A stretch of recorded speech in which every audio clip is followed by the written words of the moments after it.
going to discuss in detail the two main popular approaches to set up an STM32 development environment using VS Code on a macOS. The first approach is based on a CMake project that is created by the STM32 VS Code extension. I think that this is the best approach for beginners that want to start writing and loading code to a development board as quickly as possible. The second approach is based on a Makefile project and requires more steps to get the toolchain configured and integrated with VS Code. This implementation is my preferred approach for small to medium-sized embedded projects. This is because it reduces a layer of complexity in the build management of the project. Also, by installing the toolchain from scratch, you will develop a deep understanding of how all the parts fit together. So let's discuss the CMake STM32 VS Code extension approach in a bit more detail. CMake is an application that runs in the background to automatically generate a native makefile based on the current configuration of the project. The STM32 VS Code extension will automatically create the basic CMake files required to build an example project. This can be used as a good starting template. So the pros of this approach are simplified project configuration. CMake offers a user-friendly way to define build settings and dependencies for different project configurations. Another pro is the cross-platform support. CMake is designed to generate platform-specific build files, which is good in larger projects targeting multiple platforms. So the cons are added layer of complexity. CMake introduces the requirement for an additional piece of software to implement the build system that builds the makefile. So let's discuss the makefile approach in a bit more detail. STM32 CubeMX will automatically create a basic makefile to build the project that has been set up in the cube. This is a good starting template to add to as a project develops. So the pros are reduced complexity. A simple handcrafted makefile can build a small to medium embedded project into an executable using a single makefile with minimal code. Another pro is the reduced software dependency. Using a simple makefile only requires GNU Make and not additional software to generate the makefile. The cons are project configurations. Different project configurations require advanced makefile knowledge to set up. In both examples, I'm going to show you how to take a Nucleo STM32 development board and set up a blinking LED project using STM32 CubeMX. Then we're going to run and debug in VS Code using both of the discussed approaches. In this video, I'm going to be discussing the CMake STM32 VS Code extension approach in detail. If you think after hearing this that the makefile approach is more suitable for your application, then click on the link to this alternate video in this video description. Okay, let's get started.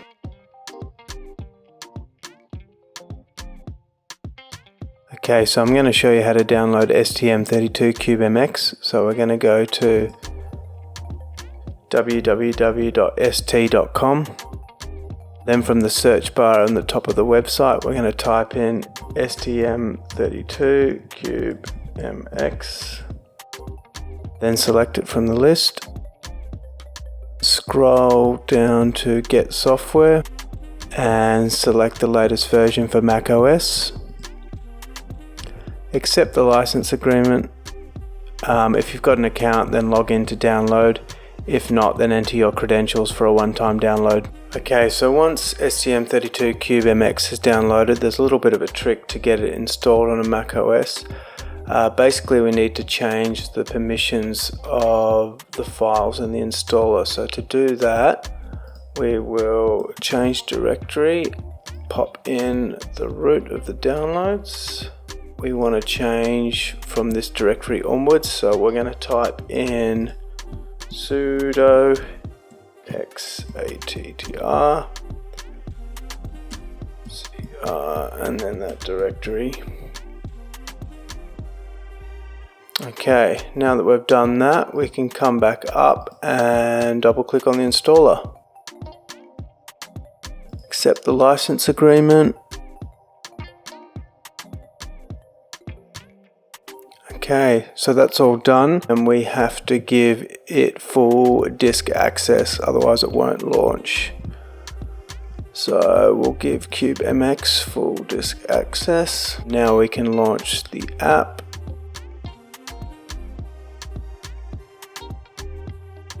So now I'm going to show you how to set up a basic Blinky LED project using STM32 CubeMX. Now the development board that I've got is a Nucleo 64 for the STM32 F070. If you've got a different Nucleo board, because there's lots of different types, and you want to follow this example, then key in the part of your development board. Okay, so to get started, I'm going to go to File, New Project, and then in the commercial part number, I'm going to type STM32 F070. And you can see it's found it there, and it's referencing the Nucleo development board that I've got. So I'm going to select that and go Start Project.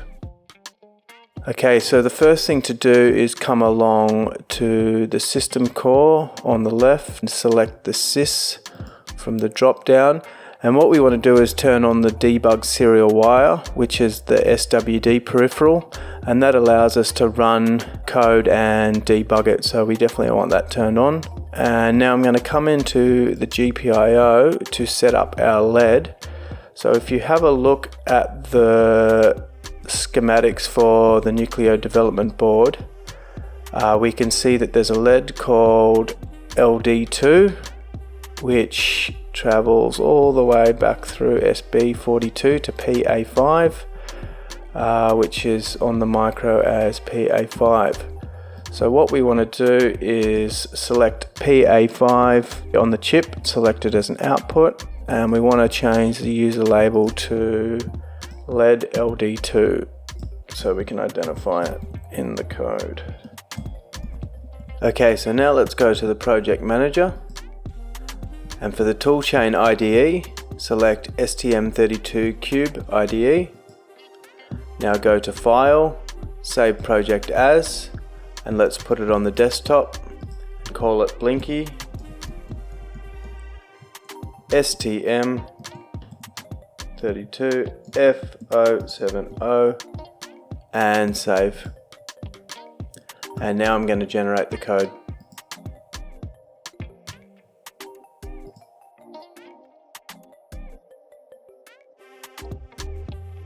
Okay, so we're going to download the ST command line tools. To do that, let's open up a new tab and go to www.st.com, and then from the product search we'll go STM32 CLT and we'll select it from the list, and we'll scroll down to the software and we'll go get latest for Mac, accept the license agreement. If you've got an account, then log in or enter your credentials for a one-time download. So once the download is completed, we'll go into our downloads folder and double click on the package. Now navigate inside the directory to the STM Cube CLT. And there's a small trick with this, and you need to hold down Control and then right click on your mouse and go open. Click open, and now we're going to step through the installer.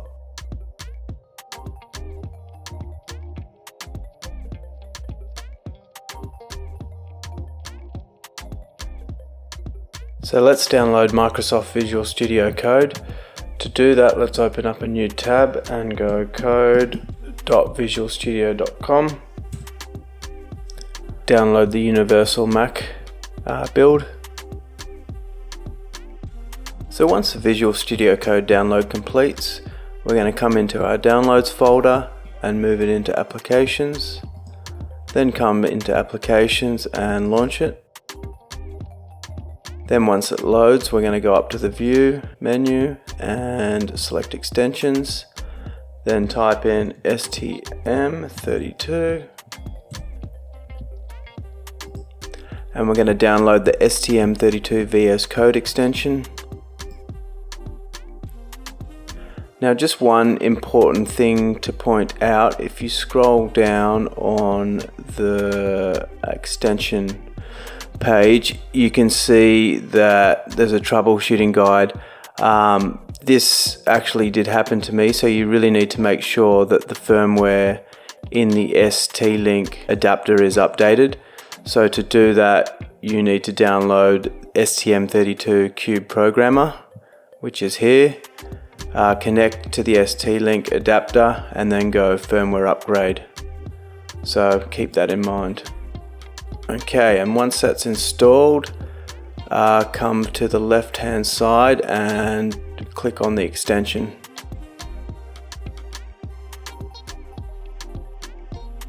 Okay, so now we're going to import the Blinky LED project that we built earlier in the STM32 Cube MX.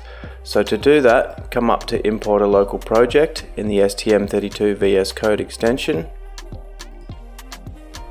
Get an error message about the STM32 Cube IDE installation not being present. I've looked into this and it's a bit strange because it's definitely installed the command line tools and using the command line tools. So if anyone knows, let me know in the comments, but other than that, it's safe to proceed, so hit continue. Okay, and then we're going to go to the desktop where we stored the Blinky LED project. Okay, so there's a bit of a trick with a Mac. We need to show the hidden files. So to do that, we go Shift Command period, and we need to select the .c project and open it. And we'll select the debug configuration, and looks like it's loading in. Okay, and when that finishes, let's test it by coming down to the bottom and hitting build. And we can see that the ELF file has been generated, so all looks good.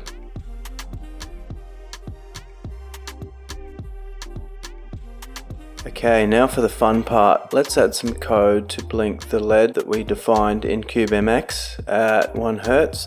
So to do that, come into the core directory in the project, go to source and open main.c.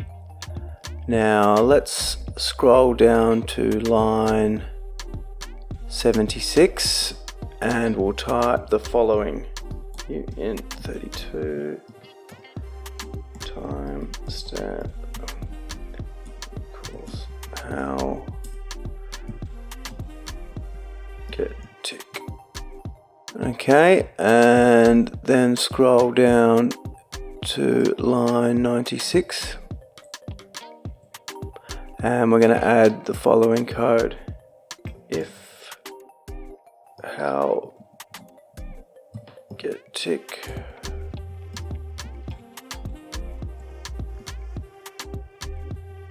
minus timestamp greater than 500. So we're basically checking if the sysTick has advanced by 500 milliseconds, and importantly update the timestamp. So if that's true, then we'll toggle the LED using this how command.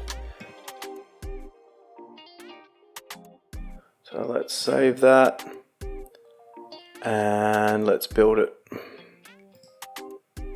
Okay, that looks good. Okay, so now we're going to run and debug. So first connect the development board to the computer, then select run and debug from the side and select the green launch play button. Now I've been getting the following error, and if you're using version 1.0.0 of the STM32 VS Code extension, you're most likely to get the same error. If you don't get the error, then skip ahead. I've seen multiple posts on the ST forums about the issue with no solution. Hopefully ST will come out with a fix soon, or if anybody knows what is causing the issue, then let me know in the comments. However, I've come up with a workaround for the issue in the meantime to keep things moving along. So the workaround is to open up the launch.json file and replace the path environment variables with absolute links to the STM32 command line tool binaries. So let's do that. So cancel the error, come up to the file explorer, scroll up to the launch.json file. Okay, so I'm going to bring in a Finder window and we're going to navigate to where the STM32 command line tools are installed. So go to the root of the macOS drive, and scroll down to Option, STM32 Command Line Tools, GNU Tools, Binary Directory, and then come down to the GDB executable and press Option Command C to get the path, and then on the machine interface debugger path, swap that out with this absolute link. And the next one to change is the debug server, so let's navigate to the ST-Link GDB server and get the path. Option Command C. The next one is the Cube Programmer. To the binary directory and scroll down to the ST Programmer CLI and replace the link here. And just take out the executable, so it's just to the binary directory. And then finally the SVD path. Option Command C. Okay, save the file and close it, and let's run.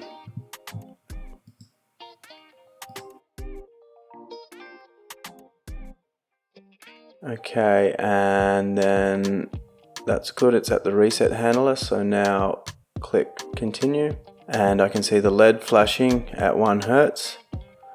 So if we come back into main, I'm going to set a breakpoint here, and then I can step through and observe the state of the registers.